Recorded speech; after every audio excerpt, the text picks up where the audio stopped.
राजपूत समाज के विरोध के बाद भाजपा ने अपना पक्ष साफ करते हुए कहा है कि राजकोट से उम्मीदवार तो पुरुषोत्तम रूपाला ही रहेंगे। इसके बाद देखना यह है कि राजपूत समाज अपना विरोध जारी रख पाते हैं या नहीं। इस पर चर्चा करने के लिए हमारे साथ जुड़ चुके हैं हमारे सीनियर एडिटर अजित जी। तो आइए बात करते हैं। नमस्कार, मैं हूं रौनक और आप देख रहे हैं न्यू गुजराती न्यूज़।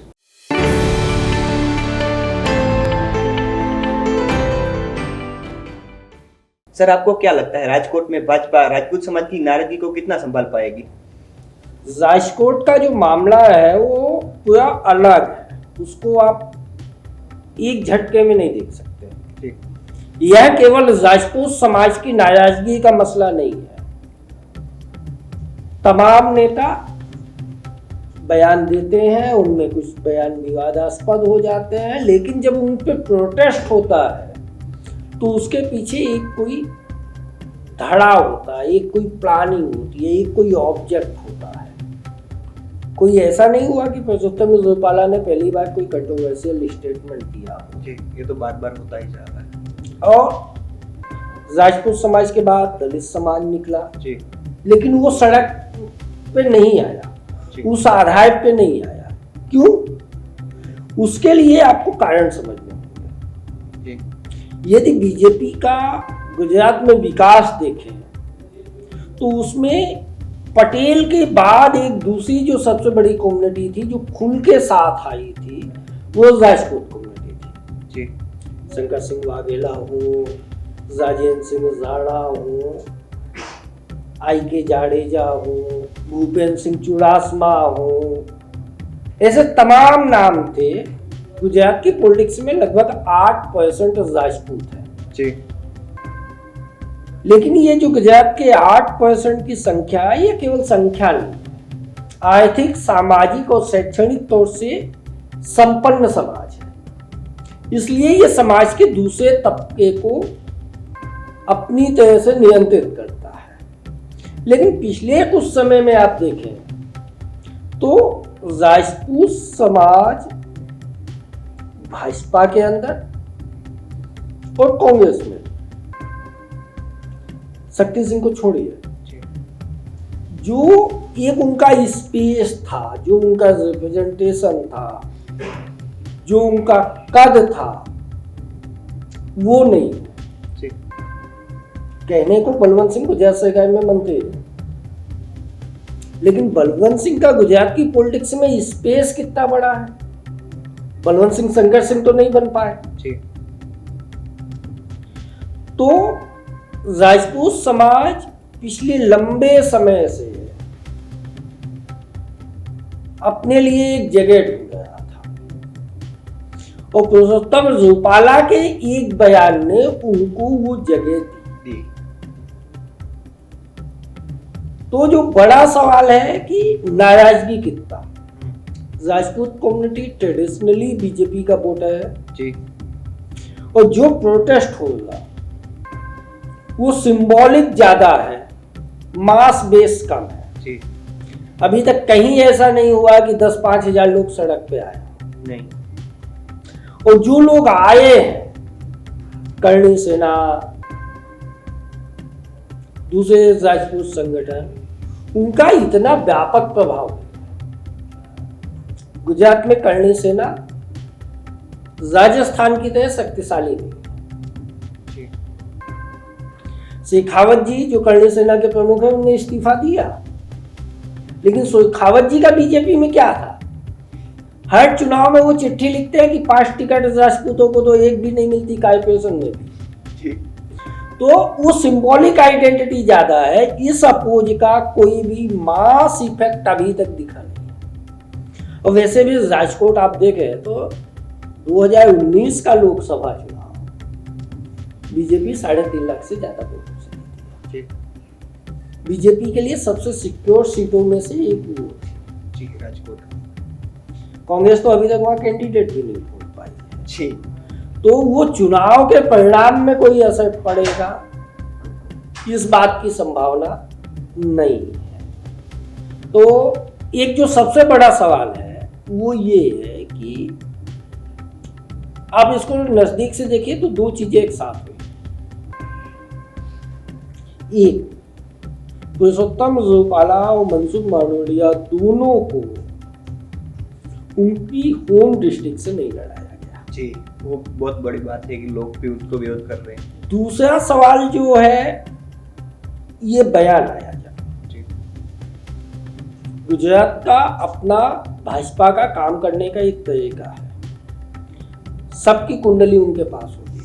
जी, तो जैसे अपोज चालू हुआ था, बीजेपी की लीडरशिप ने उसको तत्काल डैमेज कंट्रोल मोड पे नहीं गया। जी, जो आज बैठक हुई जिसमें तमाम राजपूत जो रिटायर्ड नेता हैं और जो अभी पद में है उनको बुलाया गया, उनके साथ प्रदेश प्रमुख सी आर पाटिल ने बैठक की, मुख्यमंत्री उपस्थित थे, संगठन मंत्री रत्नाकर जी उपस्थित थे और सबको जिम्मेदारियां दी गई कि कंट्रीब्यूट कीजिए। उसके बीच एक हवा चली कि पुरुषोत्तम रूपाला की टिकट बदलने की बात है। जी, अब टिकट तो कौन बदलता है? हाईकमान बदलता है। जी, मीडिया में जिस तरह से स्पेस मिला इस खबर को, तो वो खबर आई कहां से? बीजेपी से ही है। जी, उसका कोई खंडन भी नहीं हुआ। सिटिंग एमपी को डमी कैंडिडेट बनाने की बात आई तो ये माना गया कि सिटिंग एमपी को कंप्लीट कैंडिडेट के तौर पे मैदान में उतारेंगे, पुरुषोत्तम को रिप्लेस करेंगे। पहली बार ऐसा हुआ कि बीजेपी के कैंडिडेट को खुद क्लेरिफिकेशन देना पड़ा कि मुझे किसी ने दिल्ली में नहीं बुलाया था। जी, वो पुरुषोत्तम रूपाला का गुजरात के राजनीति में, पटेल समाज में एक अपना बड़ा स्थान है। जी, वो गुजरात का छोटा फेस नहीं है। जी, बहुत लोग जानते हैं। उनकी अपनी एक अपील है, उनकी अपनी बात करने का एक तरीका है, उसमें एक देसी अंदाज है। जी, उन सबके बीच यदि ये सब कुछ होता है तो उसके पीछे कोई ना कोई था। जी, अब वो कौन था? पिछले साल डेढ़ साल से देखिए तो कांग्रेस तो कहीं लड़ाई में ही नहीं है। जी, पत्रिका कांड हुआ, किसने किया? बीजेपी का था। जो अपोज हो रहा वो भी बीजेपी का हो रहा। दो कैंडिडेट बदले गए, वो भी बीजेपी ने ही अपोज किया, उनने ही आपस में पत्रिका खेली। तो जब सत्ता संपूर्ण तौर से आपके पास आ जाती है और ये लगता है कि सिंबल में आप जीत जाएंगे, जी, तो फिर मेरिट का सवाल नहीं बचता। राजकोट से पुरुषोत्तम रूपाला की जगह बीजेपी का कोई भी कैंडिडेट होगा वो जीतेगा। जीत जाएगा। इसलिए ये तमाम कवायद अंदर की हुई। कांग्रेस में इतनी गुटबाजी क्यों थी? क्योंकि कांग्रेस सत्ता में थी। जी, अब कुछ बचे नहीं तो किस बात की गुट? अब तो यहाँ टिकट देने पे मना कर रहे हैं कि नहीं मुझे नहीं लड़ना। हाँ जी, कैंडिडेट उनके ही बोल रहे हैं कि मुझे नहीं लड़ना चुनाव। तो क्यों नहीं लड़ना? क्योंकि उनको लगता है कि हम जीत नहीं पाए। हाँ, वो भाजपा तो कहीं ना कहीं लेकिन बीजेपी में ये है कि जिसको कमल का सिंबल मिले उसको ये लगता है कि वो जीत जाएगा। इसलिए ये जो पूरी कवायद है, इसमें एक बीजेपी के असंतुष्ट घर में बैठे हुए तमाम पुराने नेताओं की अपनी एक कोई ना कोई भूमिका होगी, ऐसा बीजेपी का ही एक तबका मानता है। चीफ मिनिस्टर भूपेंद्र पटेल जब प्राइम मिनिस्टर नरेंद्र मोदी से गुजरात की इशू को लेके मिले, उसके बाद आज ये बैठक हुई। तो अब सब कुछ 1-2 दिन 3 दिन में तय हो जाएगा और आप देखेंगे कि जितने ये अपोज करने वाले लोग हैं, दुनिया भर के नए राजपूत संगठन बनेंगे और वो भव्य स्वागत करते नजर आएंगे। सर, ये अगर राजकोट में राजपूत समाज भाजपा के खिलाफ गया तो उसका क्या असर हो सकता है? राजकोट में पहली बात तो इसकी संभावना कम है, राजकोट में नहीं पूरे गुजरात में। हाँ जी, गुजरात कि राजपूत समाज भाजपा के साथ ना जाए। वो उसके खिलाफ इसलिए नहीं जा सकता क्योंकि वो सैद्धांतिक तौर से, आइडियोलॉजिकली तौर से भाजपा से जुड़ा हुआ। यदि राजकोट एक टाइम था, शंकर सिंह वाघेला की एक बड़ी अच्छी स्पीच थी राजपूत समाज के सम्मेलन में, कितने राजपूत एमपी हैं, तो 0 एमपी आते हैं राजपूत कम्युनिटी के।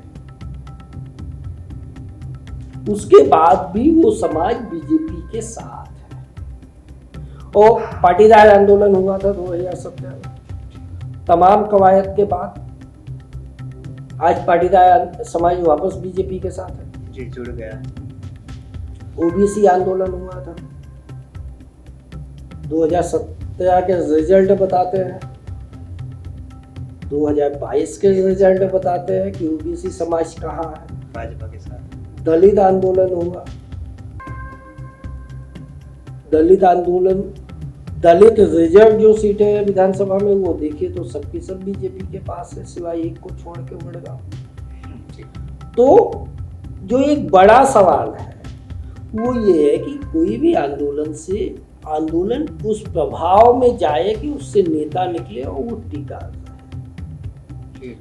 शॉर्ट टाइम गेन हो सकता है, लॉन्ग टाइम बिना सामाजिक आंदोलन से जो भी नेता निकलते हैं वो अपने राजनीतिक लाभ के लिए किसी दल के साथ सेट हो जाते हैं और समाज पीछे चला जाता है, वो अपना स्थान बना लेते हैं।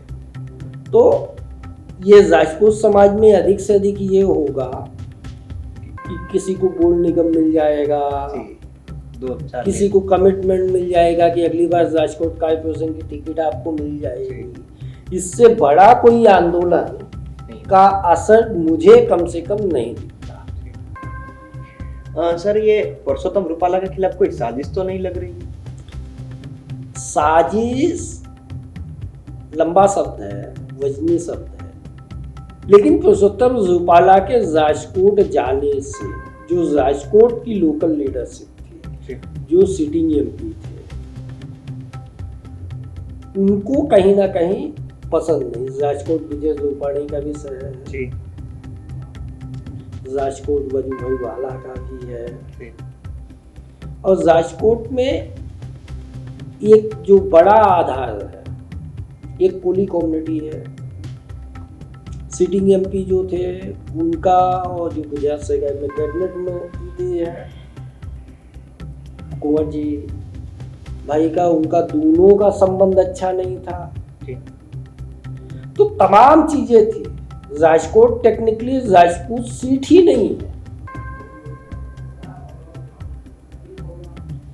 एक माहौल बना, अपोज हुआ, इससे ज्यादा कुछ वहां हुआ हो ऐसा है नहीं। आज अहमदाबाद में प्रोटेस्ट हुआ, कितने लोग थे? तो क्या अहमदाबाद के राजपूत अहमदाबाद के रिजल्ट को बदल पाएंगे? नहीं। राजपूतों की सीटें कौन सी? गुजरात में यदि एक भी राजपूत एमपी नहीं है, उसका मतलब क्या है? ये तो स्टेट थे ना यार, राजपूत समाज, उनके अपने घराने थे ना, उनके अपने राज्य थे, किला है, महल है। लेकिन जो एक तेजी से दूसरे समाज ने अपनी जगह बनाई, और नॉर्मली होता क्या है कि जब कोई डोमेन कम्युनिटी किसी के अगेंस्ट जाती है तो बाकी जो कम्युनिटी होती है वो उसके फेवर में हो जाती है। तो कई बार देखा गया। तो ये जो सब कुछ है, ये बीजेपी को कोई चिंता का विषय नहीं है। या सी.आई. पाटिल ने साफ कर दिया कि भाई 3 बार माफी मांग ली, एक बार मैं भी मांग लेता हूँ, माफ करना है तो ठीक है, बाकी कैंडिडेट नहीं होती। अच्छा, डेमोक्रेसी में आप दूसरा क्या कर सकते हो? यदि आपसे कोई बयान, वो जो बयान है उसको यदि एकेडमिशियन के तौर पे देखें तो उसमें बहुत सारे चर्चाएं हो सकती है, लेकिन यदि उसको इमोशन ग्राउंड पे भी ले जाए, कम्युनिटी के ग्राउंड पे भी ले जाए, तो मुझसे कोई मिस्टेक हुआ, मैंने उसको कंडोलेंस सॉरी कर लिया, अपोलाइज हो गया, उससे ज्यादा क्या कर सकते हो? जी, वो तो बात सही है। आप कई जगह क्रिमिनल ऑफेंस दर्ज कराने की कोशिश हुई, उसकी कानूनी प्रक्रिया है, वो उस तरह से हो। जी। अच्छा, 2 जगह जहां बीजेपी ने कैंडिडेट बदले, वहां पे क्या था? वहां पे तो कोई किसी कम्युनिटी के खिलाफ कोई बयान नहीं था, बीजेपी का इनर फाइट था साबरकांठा में। तो मुझे नहीं लगता कि ये कोई बहुत प्रभावशाली मसला है। मुझे ये भी नहीं शंका है कि पुरुषोत्तम रूपाला के जीतने की संभावना में कोई असर पड़ेगा। मुझे इस बात की भी कोई शंका नहीं है कि मार्जिन कम होगा। ये बीजेपी जो कैडर बेस्ड पार्टी मानी जाती थी, जो अनुशासन की पार्टी मानी जाती थी, जो मैनेजमेंट की पार्टी मानी जाती थी, इस मामले में वो एक्टिविटी नहीं दिखी। जो उनकी स्पीड होती है डैमेज कंट्रोल की, वो स्पीड इस मामले में नहीं दिखी। बाकी चुनाव परिणाम पे इसका कोई फायदा विपक्ष को हो, ऐसा मुझे नहीं लगता। ना तो उस विपक्ष को जो भाजपा के अंदर है, ना उस विपक्ष को जो कांग्रेस के तौर पे मौजूद है। क्योंकि ये जो पूरा खेल है, ये बीजेपी के अंदर का खेल है, जिसमें कम्युनिटी फीलिंग कोई बहुत ज्यादा है नहीं। ऐसे तमाम मौके आए जब समाज की भावनाएं आहत होती है और कुछ समय के बाद वही लोग मंच पे जिंदाबाद करते दिखते हैं। तो ये एक सिंबॉलिक इशू ज्यादा है, मास पे इसका कोई बहुत इफेक्ट हो ऐसा नहीं दिखता। क्योंकि यदि 8% आबादी किसी के खिलाफ हो तो सड़कें छोटी हो जाती हैं, यहाँ ऐसा नहीं। तो सर, हमारे साथ चर्चा में जुड़ने के लिए आपका धन्यवाद। नमस्कार।